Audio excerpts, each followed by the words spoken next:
দিন-রাত অবিরত বৃষ্টি আর বৃষ্টি। মন খারাপ করা এমন দিনে চায়ের আড্ডায় ঝাল মুচমুচে কিছু না হলে আড্ডাটা যেন জমে না।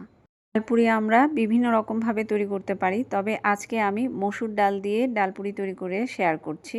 খুবই সহজ রেসিপিতে দেখিয়েছি, আশা করছি ভালো লাগবে। মসুর ডালের এই ডালপুরিটা এতটাই মজার হয়েছিল যে আমার ভিডিও চিত্র ধারণ শেষ হওয়ার আগেই পুরিটা শেষ হয়ে গিয়েছিল। কথা না বাড়িয়ে চলুন দেখে নেবেন মূল রেসিপিটি। নমস্কার দর্শক বন্ধুরা, সবাইকে সুস্বাগতম। প্রথমে 1 কাপ মসুর ডালকে আমি ভালো করে কচলে ধুয়ে বারবার জল পাল্টে নিয়েছি। প্রায় 4-5 বার ধুয়ে নিয়েছি। এরপরে ডালটাকে আমি প্রায় 1 ঘন্টার মতো ভিজিয়ে রেখেছি। এত সময় না ভেজালেও হবে, 30 মিনিটের মতো ভিজিয়ে নিলেই হবে। তারপর জলটা ঝরিয়ে নিয়েছি। ডালটা ভিজিয়ে রাখলে পুরটা তৈরি করতে একদম কম সময় লাগবে, সেজন্যই ভিজিয়ে রাখা। তবে কেউ চাইলে না ভিজিয়ে রেখেও এটা তৈরি করতে পারবেন। ডালের পুরটা তৈরি করবার আগে আমি পুরি তৈরি করার জন্য ডোটা বানিয়ে নিচ্ছি। মেজারমেন্ট কাপে 2 কাপ আটা নিয়েছি। দিয়েছি 1 চা চামচ লবণ ও অল্প একটু আজওয়াইন, 1 চা চামচ চিনি। চিনিটা দিলে পুরির কালারটা সুন্দর আসবে এবং খাস্তা হবে। শুকনো উপকরণগুলো ভালো করে মিশিয়ে নেবার পর দিয়ে দিলাম 2 টেবিল চামচ সয়াবিন তেল। এরপর আটার সাথে খুব ভালো করে এটাকে ময়ান দিয়ে নিচ্ছি। ছোট একটি চায়ের কাপে রুম টেম্পারেচারে থাকা 1 কাপ জল নিয়ে নিয়েছি। এই চায়ের কাপগুলো আপনার বাড়ির পাশে টি স্টলে খুব সহজেই দেখতে পাবেন। সবটুকু জল একবারে দিচ্ছি না, অল্প অল্প করে জল দিয়ে ময়ান দিয়ে নিচ্ছি। ছোট এই চায়ের কাপের পুরো জলটাই লেগেছে। ডোটা খুব বেশি শক্তও হবে না, নরমও হবে না, এরকম। এবারে এটাকে 15 মিনিটের জন্য রেস্টে রেখে দিচ্ছি। ডালের পুরটা তৈরি করে নিচ্ছি। এজন্য প্রথমেই আমি 4টি শুকনো মরিচকে শুকনো খোলায় টেলে নিয়েছি, কারণ মরিচগুলোকে আমি ধুয়ে নিয়েছিলাম। জলটা শুকিয়ে যাওয়ার পর অল্প একটু সয়াবিন তেল দিয়ে দিলাম। মরিচগুলো ভাজা হয়ে গেলে এগুলোকে তুলে রাখছি। দিয়ে দিলাম 1/2 টিস্পুন আস্ত জিরে ও সামান্য একটু আজওয়াইন। এবারে জল ঝরিয়ে রাখা ডালগুলো দিয়ে দিচ্ছি। নাড়িয়ে চাড়িয়ে ভালো করে মিশিয়ে নিচ্ছি। দিয়ে দিচ্ছি 1/4 টিস্পুন হলুদ গুঁড়ো। তারপর এটাকে নেড়েচেড়ে ডালের সাথে ভালো করে ভেজে নিচ্ছি। দিয়ে দেব স্বাদ মতো একটু লবণ। লবণ যে যেরকম পছন্দ করেন সে অনুযায়ী ব্যবহার করবেন।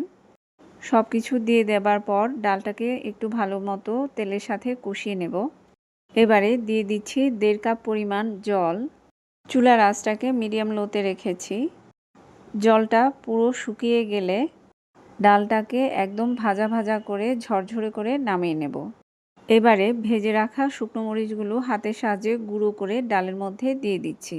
ভালো করে নাড়িয়ে চাড়িয়ে মিশিয়ে চুলার আঁচটাকে লো করে দিয়ে ঢাকনা দিয়ে ঢেকে দিচ্ছি। জলটা যতক্ষণ পর্যন্ত একদম টেনে না যায় ততক্ষণ পর্যন্ত এটাকে রান্না করব। জলটা শুকিয়ে গেলে ডালটাকে নেড়েচেড়ে একদম ঝুরঝুরে করে নিতে হবে। ডালের পুরটা একদম রেডি হয়ে গিয়েছে, জলটা শুকিয়ে গিয়েছে। এবার এটাকে নাড়াচাড়া করে ঝুরঝুরে করে নামিয়ে নিচ্ছি। তারপর এটাকে একেবারে ঠান্ডা হওয়া পর্যন্ত অপেক্ষা করছি। একদম ঠান্ডা হয়ে যাওয়ার পর এটা দেখতে এরকম হয়েছে।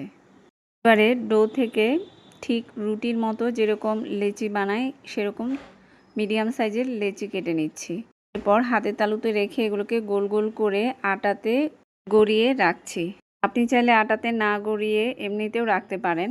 বেলে নেবার সময় আটা না দিয়ে তেলের সাহায্যেও বেলে নিতে পারেন, তবে আমার আটা দিয়ে গড়িয়ে বেলে নিতেই সুবিধে মনে হয়েছে, তাই আমি এভাবেই তৈরি করেছি।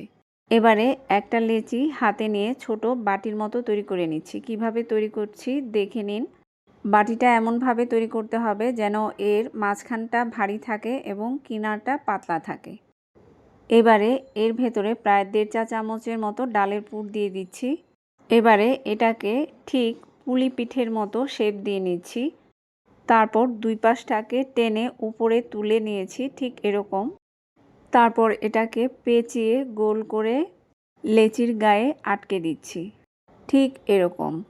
বেলে নেবার সময় যে পাশটা সিল করে নিয়েছি সেটা নিচের দিকে রেখে পুরিটাকে বেলতে হবে। আলতো হাতে বেলে নিতে হবে, খুব বেশি চাপাচাপি করা যাবে না। এভাবে করে আমি সবগুলো পুরি তৈরি করে নিয়েছি।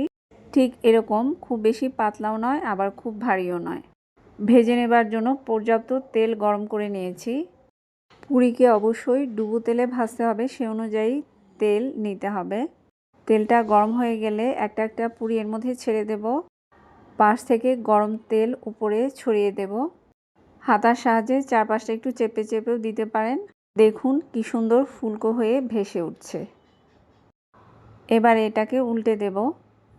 মিডিয়াম হিটে তেলটাকে গরম করে নেবার পর পুরিটা যখন ভাজতে যাবেন চুলার আঁচটাকে মিডিয়াম থেকে একটু লো করে দেবেন।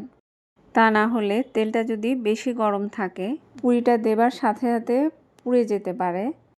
পুড়ে গেলে অবশ্যই এর স্বাদ ভালো হবে না। প্রতিটা পুরি মিডিয়াম লো আঁচে ভেজে নিতে প্রায় 1 থেকে 1.5 মিনিটের মতো সময় লাগতে পারে।